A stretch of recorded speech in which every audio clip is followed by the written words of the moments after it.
SSTV நேயர்களுக்கு வணக்கம். இன்று நாம் உங்களோடு பகிர போற ஒரு விஷயம், மனிதனை போல வாழும் ஒரு விலங்கினம், அதுதான் ஓரங்குட்டான். ஓரங் என்றால் மனிதன், குட்டன் என்றால் காடு, அதாவது காட்டில் வாழும் மனிதன் தான் ஓரங்குட்டான். இவை இந்தோனேஷியா, மலேசியா, போர்னியா, சுமத்ரா தீவுகளில் தான் இவை வாழுகின்றன. நீண்ட கைகளோடு மரத்திலிருந்து மரத்துக்கு பாய்ந்து செல்லும் திறமை கொண்டது.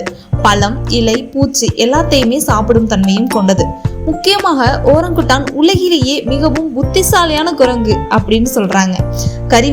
கருவியை பயன்படுத்தி உணவை தேடும் திறமையும் இவைக்கு உண்டாம். ஆனா நண்பர்களே, ஒரு நாள் முழுக்க ஓரங்குட்டான் என்ன பண்ணும் தெரியுமா?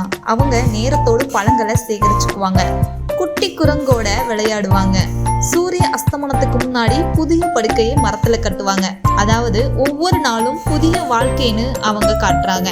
நம்ம வாழ்க்கையிலும் ஏதோ ஒரு தத்துவம் தேவைதான். நேற்று நடந்ததை மறந்துவிட்டு இன்று புதுசா தொடங்குறது ஓரங்குட்டானிடமிருந்து நாம் கற்றுக்கொள்ள வேண்டிய மிகப்பெரிய பாடம்.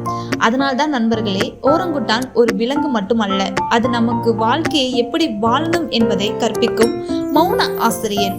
இன்று ஆகஸ்ட் 21 சர்வதேச ஓரங்குட்டான் தினம்.